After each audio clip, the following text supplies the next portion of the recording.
People always say the same thing when you buy land in rural Ohio, especially out near Hillsboro. They smile, a bit too knowingly, and tell you you've probably just purchased yourself a piece of ancient tribal burial ground. We used to laugh at those comments. That was before. Our 5 acres stretched out like a canvas of possibilities. My parents had big dreams of building our forever home there, but for the time being, we settled into a double-wide trailer at the edge of the field. During the day, the land seemed peaceful. Just endless waves of grass bending in the Ohio wind. But at night, the emptiness took on a different quality. Living in a trailer, you get used to sounds. The metal creaks and groans in the cold. The wind finds every tiny gap, and the whole structure settles into itself like a living thing. At least, that's what my parents always said when I mentioned the noises. It's just the cold, they tell me. Everything creaks out here in the fields. But some sounds didn't fit their explanations. Sometimes, alone in the afternoon, I'd hear footsteps on our wooden porch when no one was there. Other times, the distinct sound of children laughing would drift through my window, even though our nearest neighbors were acres away. I learned to dismiss these things, to file them away in that mental drawer where we keep the unexplainable. My bedroom was small, just big enough for my twin bed that lined up perfectly with the doorway. I always slept with the door open. Something about being able to see the hallway made me feel less isolated in our island of light amid the dark fields. I had a routine. Fall asleep facing the door, convince myself the shadows were just shadows, and eventually drift off. That night started like any other. The temperature had dropped enough that the trailer's metal frame was settling in its usual chorus of pops and groans. I fell asleep to the sound of wind rustling through the autumn dry grass outside my window. But something pulled me from sleep. Not a sound, more like the feeling you get when someone's watching you.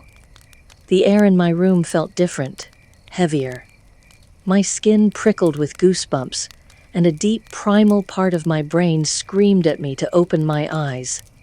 There, framed perfectly in my doorway, stood a small figure. The hallway nightlight threw it into silhouette, a little girl, her hair in pigtails, wearing what looked like a dress. She wasn't moving, just standing there, staring. The darkness where her face should have been seemed deeper than the shadows around her. I squeezed my eyes shut, like I did when I was little and scared of monsters under the bed. When I opened them again, she was still there, perfectly still. Perfectly silent. The air felt electric, like the moment before a storm breaks. I don't remember deciding to pray. The words just started spilling out of me, desperate whispers in the dark. I kept my eyes fixed on my blanket, watching my hands grip the fabric so tight my knuckles turned white. I prayed until my throat was dry, until the first hints of dawn started seeping through my window. I never looked back up at the doorway. Morning came as it always did. The sun rose over our field, the dew glittered on the grass, and my parents drank their coffee while looking over house plans. Everything was normal, but normal had changed its meaning for me.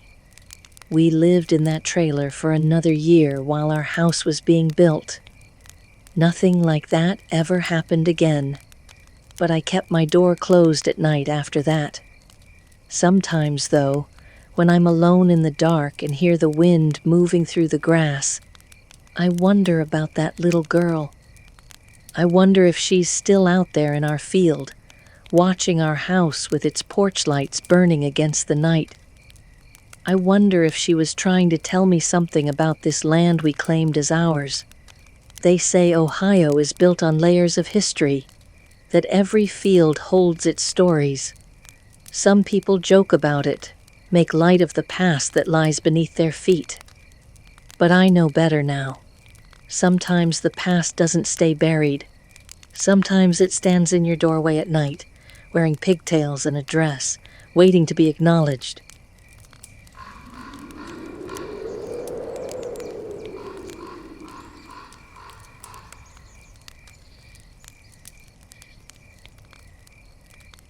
I used to think I understood the world. Raised Catholic, educated in the science of nursing, I had neat little boxes for everything. But what happened in the Philippines shattered all of that. We were visiting my family in Manila. Though both my husband and I are Filipino, we'd built our life in America, and this trip was meant to reconnect us with the relatives we'd left behind. The first week was everything we'd hoped for. Staying with my parents, our children were meeting cousins and aunts they'd barely known, soaking in the culture that should have been their birthright. The air was thick with childhood memories, the smell of cooking rice, the endless chatter of relatives, the perpetual hum of electric fans fighting the Manila heat. During our stay, my husband decided to take our 21-year-old son with him to visit his brother's grave. My brother-in-law, whom my son knew well from childhood, had died years before. While they went to pay their respects, I stayed home. Now I wish I'd gone with them. That night, everything shifted. I woke to my son's screams, not typical nightmare sounds, but something primal. Raw. When I reached his room, he was sitting upright, his pajamas soaked through with sweat. "They're trying to kill me," he kept saying, his breathing shallow. Rapid. Terror in his eyes. I felt the blood drain from my face. Those words, those exact words, had been my brother-in-law's constant refrain in the weeks before his death. He'd been convinced someone was plotting to kill him. We'd attributed it to depression, maybe a mental break. Then they found him hanging in that old house on Santos Street. The police ruled it suicide. Case closed. My son refused to leave my parents' house after that night. Refused to sleep for days. He stationed himself in corners, eyes fixed on doors and windows. My bright, ambitious 21-year-old became a shadow of himself, gripped by the same inexplicable terror that had haunted his uncle, a man he'd only had a little chance to know in his younger years. The final straw came during our last attempt at a normal outing. We were driving down one of Manila's side streets when my son suddenly called out from the back seat. He pointed to a weathered house, its windows dark despite the mid-morning sun. "There," he said, his voice barely a whisper. "That's where they're going to come from to get me." My heart nearly stopped. That was the house where they'd found my brother-in-law's body. We'd passed the house before, and he had never reacted that way. What was his newfound connection, this house? What connected him to an uncle he'd barely met? We left the country 3 days later. Back home, my son gradually returned to normal, but I found myself lying awake at night, turning over the details of my brother-in-law's death. The official report said suicide, but I keep coming back to his certainty, his fear. The same fear I saw in my son's eyes. People talk about family ties, about blood being thicker than water. But no one talks about how those ties can sometimes turn dark, how family history can reach across years, even across death, to touch the living. My son barely knew his uncle in life, yet somehow, something of those final days had reached out and touched him. I don't share this story often. It's not the kind of thing you bring up at dinner parties or school functions. But sometimes, late at night, when the house is quiet and my thoughts drift back to Manila, I wonder about that house on Santos Street. I wonder if my brother-in-law truly died by his own hand, or if there was something else, something that saw our family as unfinished business. My son is in college now. He doesn't remember much about that trip, or at least he says he doesn't. But sometimes I catch him staring out windows with a distant look, and I wonder if somewhere in his mind, he still feels the pull of whatever reached for him in Manila. Whatever connected him to an uncle he barely knew. I've learned to live with uncertainty. Some questions don't have answers, at least none that fit into our comfortable understanding of reality.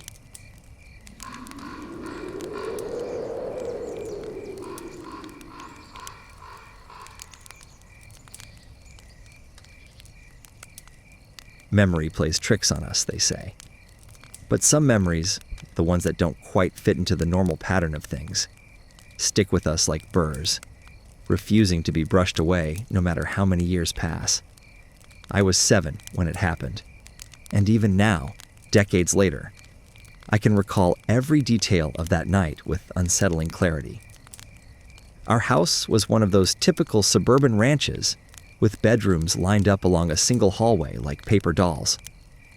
My room was at the far end, past my brother's room and the bathroom, with a clear view straight down to the kitchen.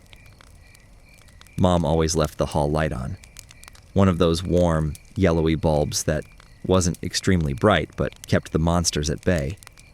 Or so I thought. That night started like any other. I was lying in bed, watching the hall light paint patterns on my ceiling. The house had settled into its nighttime quiet, the soft hum of the refrigerator, the distant tick of the living room clock, the occasional creak of cooling pipes. I remember feeling drowsy, comfortable in that space between waking and sleeping, my eyes fixed on that familiar glow from the hallway. Then something shifted. The next thing I knew, my mother's voice was cutting through a darkness I didn't remember falling into. She was saying my name over and over, each repetition more urgent than the last. But it wasn't the familiar call of a parent trying to wake a child for school. There was fear in her voice, raw and unmistakable. I opened my eyes to find myself sitting on the living room couch. The linoleum was cold under my bare feet, and the digital clock on the microwave cast an eerie green glow across the countertops. 3:47 a.m. My mother stood in her nightgown, hands trembling as she reached for me. The tears came suddenly, born not of sadness but of pure confusion. I had no memory of leaving my bed, no recollection of walking down that long hallway or entering the living room. One moment I was in my room, watching the hall light, and the next I was sitting in the dark living room, as if the space between those 2 points had been surgically removed from my mind. My mother pulled me close, her heart racing against my ear. She never told me exactly what had prompted her to come downstairs that night, what had drawn her to the living room at that exact moment. But sometimes, years later, when the subject came up, I'd catch her glancing at the hallway with an odd look in her eyes. The next day, life went on as normal. Mom made pancakes for breakfast, and my brother complained about his math homework. But something had changed. That night left a mark on me, invisible but permanent, like a fingerprint on glass. For weeks afterward, I was afraid to look at the hall light while falling asleep. I'd lie with my back to the door, eyes squeezed shut, as if breaking that connection would prevent whatever had happened from happening again. But even now, decades later, living in my own home with my own children, I sometimes find myself avoiding that drowsy state where you're not quite asleep but not quite awake. Because here's the thing about that night. It wasn't just the lost time that haunted me. It was the feeling that in those missing moments, in that space between my bedroom and the living room, something else had been there. Something that had guided my sleeping feet down that familiar hallway for purposes I'll never understand.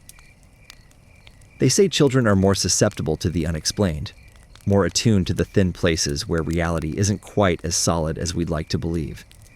Maybe that's true. Or maybe some nights, in the quiet hours when the world holds its breath, the boundaries we take for granted become a little less certain. I never sleepwalked before or after that night. Never had another episode of Lost Time. But sometimes, when I'm up late and the house is quiet, I'll catch a glimpse of a hall light from the corner of my eye. And for just a moment, I'll feel that same drowsy pull. That same sense of something waiting in the space between here and there. Watching and patient. These days, I make sure all the lights are off before I go to bed.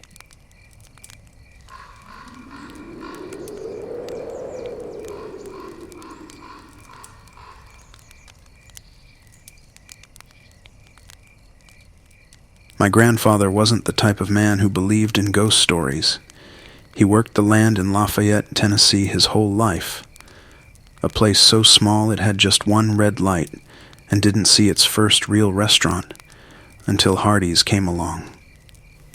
But there were nights on that 5-acre hill of his that made him question everything he thought he knew about the world. I remember sitting on his porch one autumn evening, the wood creaking beneath our rocking chairs, when he finally told me about those nights. His voice was different than usual, quieter, more hesitant.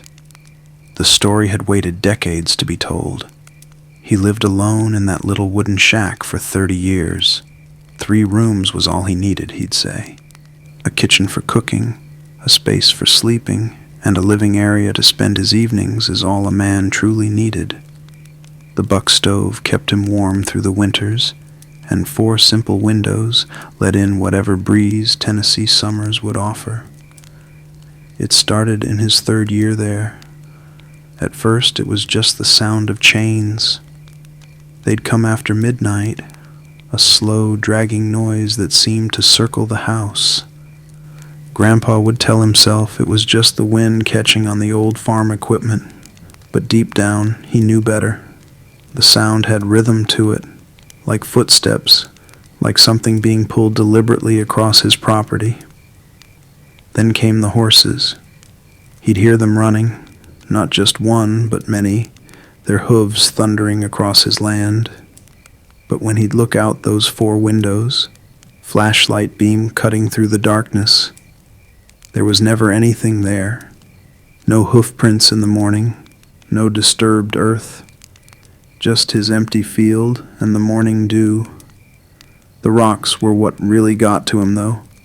I can still see the look in his eyes when he told me about them. He'd watch, completely sober and wide awake, as stones rolled uphill against gravity. Not tumbling down the slope like they should, but slowly crawling up, as if pulled by invisible hands. Those nights stretched long in that little shack, where the darkness seemed to press against those 4 windows like a living thing. The buck stove would be crackling, fighting off the Tennessee chill, but the cold would creep in anyway. It wasn't a natural cold. It was the kind that seemed to seep into your bones, the kind that no fire could touch. Grandpa would lie there in his bed, trying to convince himself it was all in his mind, but then he'd feel it, the subtle tugging at his covers, like curious fingers testing the weight of the fabric. He'd grip those blankets tight, his knuckles white in the darkness, but it didn't matter. The tugging would continue, gentle but persistent, as if something was trying to get his attention. And then came the hands. Ice cold and undeniable, they'd wrap around his feet when he least expected it. He told me how they felt, like being touched by winter itself, a cold so deep it burned. Sometimes it was just a brush of fingers, other times a firm grip that made his heart stop for a moment. But they were always cold. The hill itself seemed to have a personality after dark. The way the moonlight would cast shadows through those 4 windows, the way the wind would whisper through the gaps in the wooden walls, it all felt deliberate, orchestrated. During the day, it was just 5 acres of Tennessee farmland. But at night, it transformed into something else entirely. Something that seemed to remember things long forgotten by the living. Life went on like this for years. Grandpa learned to live with his unseen visitors, developed a sort of uneasy truce with whatever shared his space on that hill.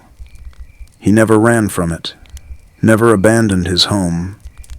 There was a stubbornness to him that wouldn't allow it, a determination not to be driven from his own land by things he couldn't explain. That little shack still stands today, weathered but proud on its hill in Macon County. Sometimes when I drive past that one red light and see the Hardee's sign glowing in the distance, I think about those nights my grandfather spent there, about the chains that dragged through his yard, the phantom horses that ran without leaving tracks, and those cold hands that reached out from the darkness. And I wonder if maybe some places hold on to their memories longer than others, replaying them in the dead of night for anyone brave enough to stay and listen.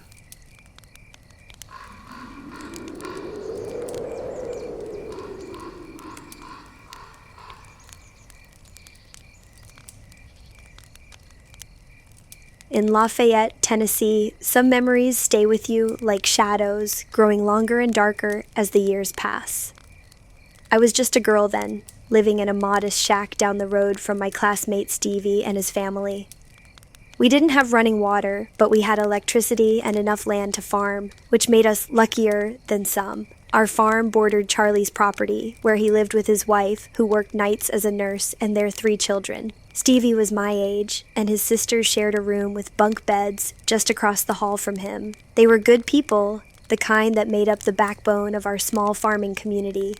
That afternoon in late autumn, Charlie came to visit us after his doctor's appointment. There was something different about him, a heaviness in his eyes that didn't match his usual steady demeanor.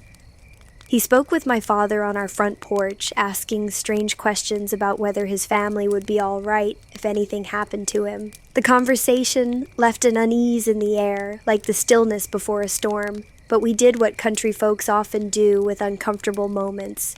We let it pass without comment. It was well past midnight when the first sound startled us awake, a loud bang on our roof that made everyone freeze. Before we could make sense of it, we heard footsteps, slow and deliberate, moving across the top of our house. The sound of boots on tin roofing isn't something you forget, each step distinct and purposeful in the dead of night. Then we saw it, a figure moving through the darkness, carrying a shotgun near our house. The sight sent ice through our veins, but we stayed quiet, stayed still, waiting for whatever might come next. My father, gathering his courage, went out to inspect the property. That's when he found Charlie's dog sitting at our back door, wanting to come in. Dad, believing animals belonged outside, left him there in the dark. When dawn broke, my father went out to check around the house again, but both the mysterious figure and Charlie's dog were gone. The morning felt wrong before it even properly began. The usual rhythm of our rural morning was offbeat, like a familiar song played in the wrong key. Stevie, who I later learned had been homesick with the flu, and his sisters weren't on the school bus. Their empty seats seemed to echo with absence. Charlie was supposed to help my father with farm work that morning, but he never showed up, something that had never happened before. Charlie was the type of man whose word was his bond. If he said he'd be there, he was there. That's what drove my father to check on them. Later, he would tell me how he wished he hadn't, how he wished he could unsee what he found when he looked through their window. The truth came out in pieces, like a horrible puzzle, assembling itself in slow motion. Charlie's wife had come home from her nursing shift at 11. What happened next would haunt our community forever. The investigation revealed that between midnight and 1:30, Charlie had waited for his wife to return, then committed the unthinkable. Stevie, sick with the flu, had been asleep on the couch. His sisters were in their room with their bunk beds. None of them had a chance. Charlie had ended it all in his recliner, with the same shotgun. Here's what still makes my blood run cold. By the time we heard those footsteps on our roof and saw that figure carrying a shotgun, around 2:30 in the morning, Charlie and his entire family were already gone. Every single person in that house had been deceased for at least an hour. So, who was walking on our roof? Who was that figure we saw with the shotgun? The dog, Charlie's constant companion that had followed him everywhere, disappeared into the night and was never seen again. It was as if it had appeared at our door that one time just to bear witness, to make sure someone knew something was terribly wrong before vanishing like a ghost into the dark. Years have passed, but in Lafayette, some stories don't end when they're over. They become part of the soil, part of the air we breathe. That house sits empty today. The property sits empty to this day, the house slowly weathering away. Nobody's willing to buy it, no matter how low the price goes. I've often wondered if what we saw that night was Charlie's spirit, still moving through the darkness with his terrible purpose, trapped in that moment of decision forever. Or maybe the night itself was so traumatized by what happened, it keeps replaying those final hours like a broken record. The footsteps, the figure with the shotgun, an echo of violence that refuses to fade away. Some wounds, it seems, run so deep they mark not just the people who witnessed them, but the very ground they happened on.